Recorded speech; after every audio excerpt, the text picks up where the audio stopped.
విశ్వక్సేన్ హీరోగా నటించిన తాజా చిత్రం లైలా. ఈ సినిమాలో విశ్వక్సేన్ లేడీ గెటప్ వేసుకోవడం, దాన్ని ప్రధానంగా హైలైట్ చేయడంతో సినిమా మీద ప్రేక్షకుల్లో ఆసక్తి ఏర్పడింది. హీరో ఆడవేషం వేసి కథను నడిపించడం మంచి సక్సెస్ఫుల్ ఫార్ములా. ఎప్పుడూ గడ్డం మీసం లుక్తో మాస్ రచ్చలేపే హీరోని ఆడవేషంలో చూస్తే అందరికీ మైండ్ బ్లాంక్ అవుతుంది. అందుకే హాలీవుడ్ మిస్సెస్ డౌట్ ఫేర్ నుంచి మన కమల్ బామనే సత్యభామనే, నరేష్ చిత్రం బలారే విచిత్రం, రాజేంద్ర ప్రసాద్ మేడం, శివకార్తికేయన్ రెమో వంటి సినిమాలు ఎంతో సూపర్ హిట్ అయ్యాయి. తాజాగా విశ్వక్ కూడా ఒక సరికొత్త ప్రయోగం చేశారు లైలా సినిమాతో. మరి నేడు ఈ సినిమా థియేటర్లో విడుదలైంది. ఏ విధంగా అలరించిందో చూద్దాం రివ్యూలో. స్టోరీ వైజ్ చూస్తే హైదరాబాద్ పాత బస్తీలో సోను మోడల్ విశ్వక్సేన్ ఒక makeup artist. Sita beauty parlour అంటే ఓల్డ్ సిటీ మొత్తం మీద సూపర్ ఫేమస్.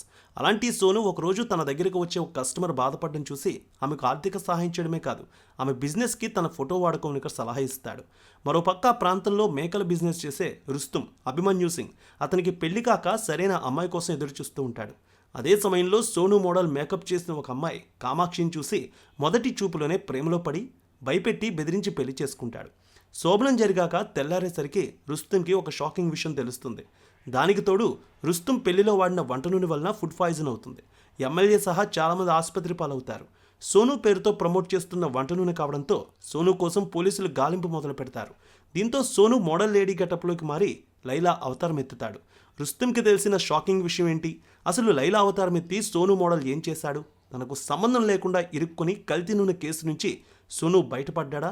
ఇలాంటి విషయాలు తెలియాలంటే వెండితెరపై సినిమాను చూడాల్సిందే. ఇక విశ్వక్సేన్ సరికొత్త ప్రయోగం చేశారని చెప్పాలి లైలాతో.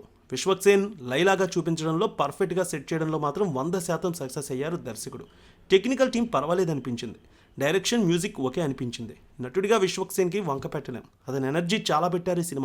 పృథ్వీ కామెడీ సినిమాలో ఏమీ పండలేదు. హీరోయిన్ కేవలం గ్లామర్ షోకే పరిమితమైంది. అభిమన్యు సింగ్ కొన్ని సీన్లో కలిసి వచ్చాడు. ప్రొడక్షన్ వాల్యూస్ కూడా బాగున్నాయి. కొన్ని సీన్లు అయితే కొంచెం పర్వాలేదు, ఆకట్టుకున్నాయి. ఫస్ట్ హాఫ్లో హీరో క్యారెక్టర్ ఎస్టాబ్లిష్మెంట్, అతను లేడీ క్యాటప్ వేసుకోవడానికి తీసుకునే లీడ్స్ కనిపించాయి.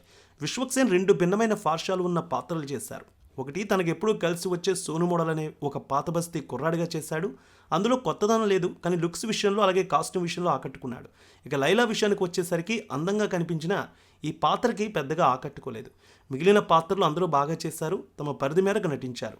సాంగ్స్ కూడా వినడానికి బాగానే ఉన్నాయి, స్క్రీన్ మీద కూడా బాగున్నాయి. గ్లామర్ డోస్ సినిమాలో ఎక్కువైంది. మొత్తానికి లైలా కొంతమేర పర్వాలేదనిపించే టాక్ సంపాదించుకుంది. అయితే లైలా ఈవెంట్లో పృథ్వీ చేసిన కామెంట్ల వల్ల ఈ సినిమాకి జరగాల్సిన డ్యామేజ్ చాలా జరిగింది. కొన్ని చోట్ల ఈ సినిమాకి కొంతమేర మాత్రమే కలెక్షన్లు కనిపిస్తూ ఉన్నాయి. మరికొన్ని చోట్ల మాత్రం ఈ సినిమాకి మంచి కలెక్షన్స్ కనిపిస్తూ ఉన్నాయి. బాయ్కాట్ అంటూ ఎంత ప్రచారం చేసినా ఒకవేళ సినిమాలో మంచి కంటెంట్ ఉంటే ఖచ్చితంగా సినిమాని ప్రేక్షకులు ఆదరిస్తారు. సో కొన్ని చోట్ల అదే జరుగుతోంది.